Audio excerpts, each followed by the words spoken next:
Bienvenue dans l'Africa Newsroom. Nous sommes ensemble pour une heure de décryptage de l'actualité africaine.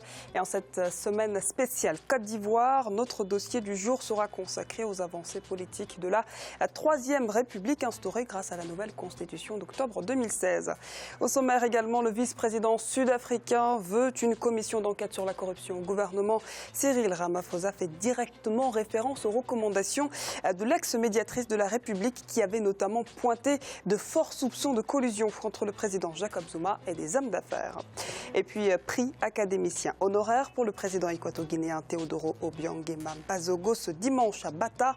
Le prix est une distinction consacrée aux personnalités qui ont contribué à l'expansion de l'espagnol dans le monde.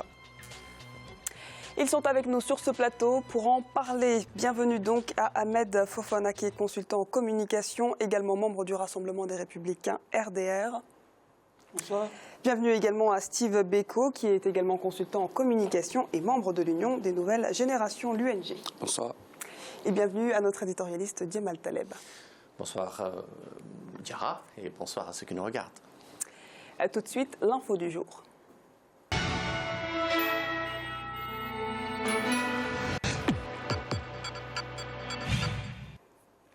La corruption fait mal endémique à l'économie de l'Afrique du Sud. En novembre 2016, un rapport rédigé par Thuli Mandonzela, ancienne médiatrice de la République, épinglait le président Jacob Zuma et son entourage pour leur mainmise sur l'économie du pays.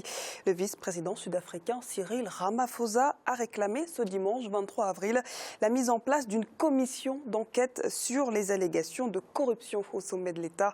On fait le point avec Corinne Kandam. Le vice-président sud-africain Cyril Ramaphosa a réclamé ce dimanche 23 avril la mise en place d'une commission d'enquête sur les allégations de corruption au sommet de l'État. Une réclamation qui fait référence aux recommandations de Thuli Madonsela, l'ancienne médiatrice de la République. En novembre 2016, elle avait notamment produit un rapport dans lequel de forts soupçons de corruption entre le président de la République Jacob Zuma et les Gupta, une richissime famille d'hommes d'affaires, étaient mis en lumière. Nous devons être honnêtes et assez courageux pour affronter la corruption au sommet de l'État. Je soutiens la mise en place d'une commission d'enquête. Nous devons être prêts à parler des choses de manière transparente et honnête comme l'ont fait nos prédécesseurs.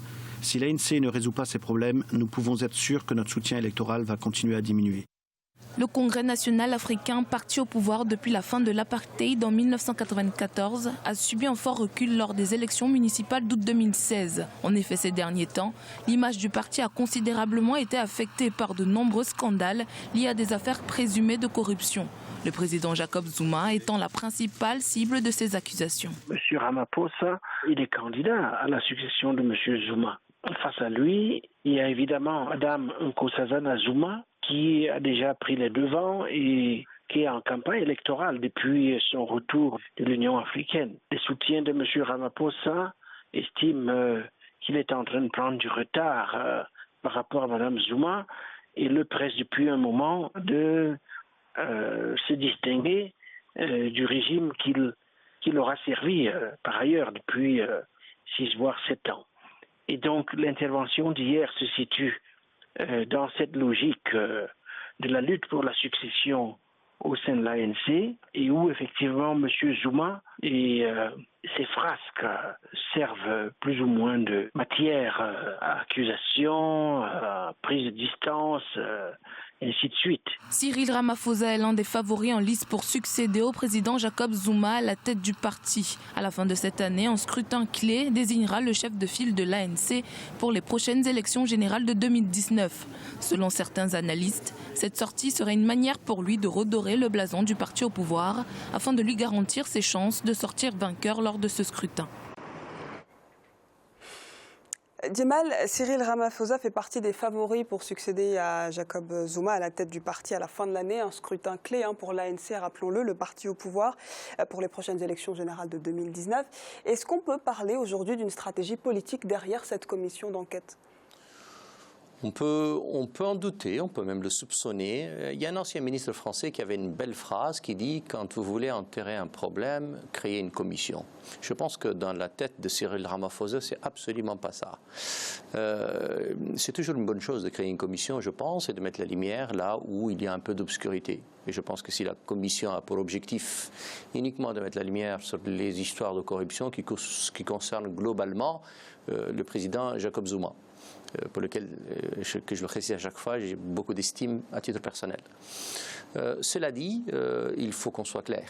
L'objectif, j'ai bien peur qu'il soit autre chose que les ambitions politiques actuelles. Cyril Ramaphosa, tout le monde le sait, est un rival coriace, très fort, de Mme Nkosazana Dlamini Zuma, qui n'est autre que l'ancienne présidente de la Commission de l'Union africaine, mais surtout l'ancienne épouse du président, qui semble avoir le soutien du président Jacob Zuma, qui semble-t-il la soutient, lui apporte beaucoup de possibilités pour qu'elle lui succède. Et donc, cela n'est pas du goût de Cyril Ramaphosa.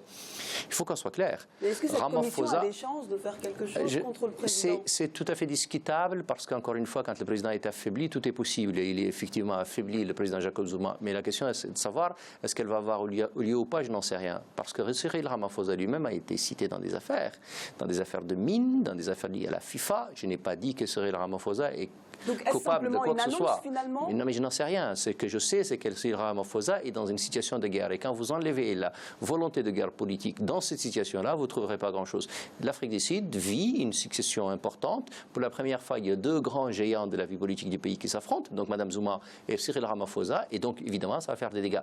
Tout cela à côté de quelques syndicalistes qui sont un peu éloignés, de l'ANC qui est un tout petit peu affaibli à cause donc du départ des uns et des autres. Et donc, cela crée une situation assez compliquée. Et l'arme que trouve Cyril Ramaphosa aujourd'hui, c'est l'arme des affaires, en espérant que s'il touche l'ex-mari, il touchera l'ex-épouse. Cela dit, c'est une bombe à retardement. Vous savez, quand vous faites le ventilateur des choses qui ne vont pas bien, quand vous le faites tourner, on ne sait jamais là où il s'arrête. Et donc, Cyril Ramaphosa lui-même n'est évidemment pas à l'abri de ce qui peut lui arriver. Enfin, on vit une fin de règne compliquée. Monsieur Fofana, on voit quand même qu'il y a l'opposition qui s'organise autour du départ, qui réclame le départ. Une motion de censure aussi pèse contre le gouvernement. Il y a des manifestations qui ont lieu aussi à Johannesburg. Est-ce que vous pensez que ce type de commission suffira ou permettra d'évincer le président, ou provoquer en tout cas son départ? Non, mais aujourd'hui, il faut savoir qu'aujourd'hui, l'ANC est affaiblie. Et tous les observateurs en Afrique, notamment en Afrique du Sud, sont unanimes pour dire que c'est lié aux problèmes dont est embourbé le président Zuma. Aujourd'hui, les problèmes de corruption en politique, quand ton adversaire est affaibli, il faut l'abattre. Donc Ramaphosa, comme il le disait, en profite pour abattre Zuma parce qu'il y a un problème de succession. Parce que Ramaphosa même donc une stratégie politique d'après vous? C'est une stratégie politique, c'est pour ça qu'il demande une commission. Mais en Afrique du Sud, ce n'est pas la première fois qu'on demande une commission. Il y a eu déjà une commission. Lorsque l'Afrique du Sud avait signé le partenariat de l'OCDE en 2007, en 2009, il y avait eu des problèmes de corruption. Il y avait eu une commission qui n'a pas abouti à quelque chose. Donc, si Ramaphosa prend le devant de la chose pour dire qu'il faut une commission contre Zuma, c'est pour affaiblir Zuma et l'abattre. Parce que vous êtes sans ignorer que bientôt, il y a des partis qui ont demandé à ce qu'on lève l'immunité du président Zuma. Donc, il veut en profiter pour l'abattre. Donc, la commission, pour moi, c'est une stratégie politique. On va parler à présent de la Guinée équatoriale avec le prix académicien honoraire pour le président équato-guinéen Teodoro Obiangema Bazogo. C'était ce dimanche à Bata. Sa disponibilité au service de la recherche scientifique et notamment dans l'expansion de la langue espagnole dans le monde. Voilà autant de facteurs qui lui ont valu ce prix. Reportage de notre correspondant en Guinée équatoriale, Léopoldo Enemé Mbaswe. Le président Teodoro Obiangema Bazogo, lauréat du prix académicien honoraire pour l'Académie équato-guinéenne de la langue espagnole. Obiangema Bazogo a reçu ce prix pour sa contribution à la création d'une académie de la langue espagnole dans le pays. Le prix académicien honoraire est une distinction consacrée aux personnalités qui ont contribué à l'expansion de la langue espagnole dans le monde. De su personal apuesta por la hispanidad guineoecuatoriana. Pour son engagement dans la création de l'Académie équato-guinéenne de la langue espagnole, pour avoir offert l'immeuble qui abrite le siège de cette jeune académie, pour la subvention financière que nous avons reçue, ce qui a permis à notre institution de répondre aux objectifs de promotion, de protection et de diffusion de la langue espagnole, nous nous sommes sentis dans l'obligation de lui décerner la distinction d'académicien honoraire. De lo que los estatutos nos autoriza, otorgarle esta condición. Créée le 8 octobre 2008, l'Académie équato-guinéenne de la langue espagnole est une institution académique et culturelle qui a pour objectif de cultiver et promouvoir la parfaite utilisation de la langue espagnole en Guinée équatoriale et dans le monde. Le chef de l'État équato-guinéen a été le premier lauréat de ces prix.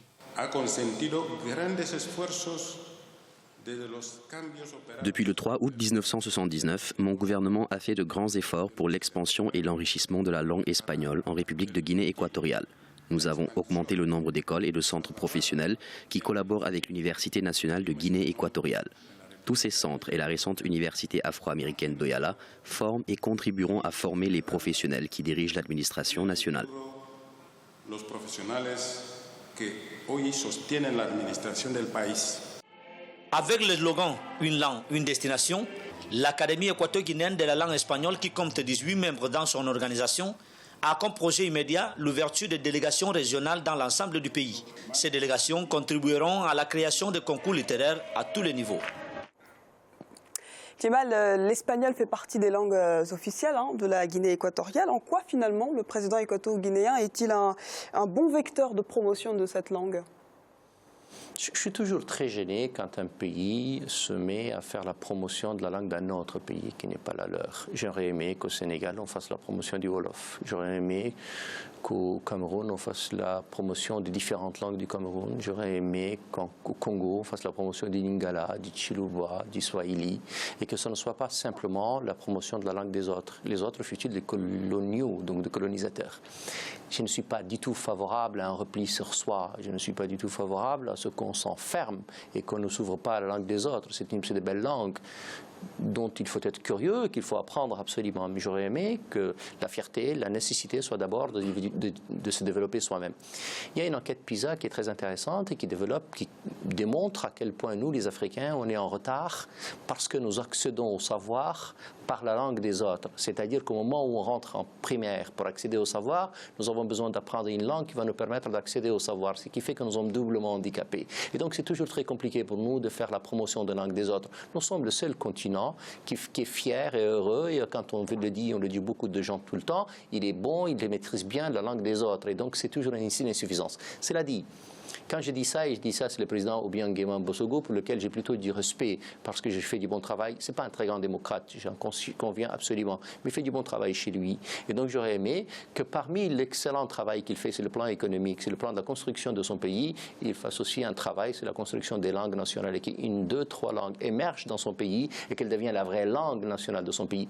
Ça suffit, le lynchage. Quels seraient les enjeux finalement je vais vous le dire. De cette promotion de l'espagnol ? Mais je ne sais pas quel est l'enjeu. L'enjeu, c'est que c'est un pays qui est un pays hispanophone et qui veut développer, comme nous sommes des pays francophones et que nous développons le français. Et donc l'idée de dire, nous avons une langue que nous avons utilisée, que nous sommes appropriés et nous la développons. Mais ça me pose toujours un problème, encore une fois, parce que ce que j'aurais aimé moi et que j'aimerais encore toujours, c'est que nous développions les langues de nous-mêmes. Vous savez, c'est un viol extraordinaire à partir du moment où on oublie ce qu'on est nous-mêmes, ce qu'est notre langue, et qu'on emprunte forcément et nécessairement la langue des autres. Et je vous le dis, moi, je suis un francophone absolument impénitent et éternel. Et donc, ma difficulté ne peut évidemment pas être simplement le français. Donc, il faut que je développe ce qu'est la langue de mon père, de ma mère, de mes ancêtres et de mes origines. Parce qu'encore une fois, ceux-là dont j'emprunte la langue ne sont fiers que de la leur. Les Espagnols ne sont fiers que de l'espagnol. Pourquoi voulez-vous que les Équato-Guinéens ne soient pas fiers uniquement de leur langue? Et c'est ça qui m'embête. Monsieur Beko, vous aussi, vous pensez que promouvoir une langue plutôt nationale, comme le fan en Guinée équatoriale, pourrait être un meilleur vecteur que la promotion de l'espagnol aujourd'hui? Vous savez, à titre personnel, j'ai beaucoup d'estime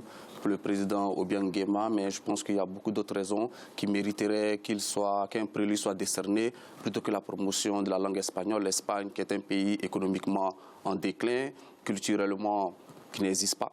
Vous n'y voyez aucun intérêt, cette promotion de l'espagnol aujourd'hui en Guinée équatoriale? En tant qu'Africain, je n'y vois aucun intérêt. Hormis le fait que les Espagnols puissent s'enorgueillir d'avoir le maximum d'Africains qui parlent leur langue, mais que ce soit aujourd'hui dans les échanges au niveau mondial, je ne vois pas l'intérêt que cela peut représenter de parler la langue espagnole. Voilà, et je serais plutôt pour qu'on fasse la promotion des langues. Parler l'espagnol est une bonne chose. Non, parler l'espagnol. L'espagnol est une bonne chose. Oui, l'espagnol est une belle langue.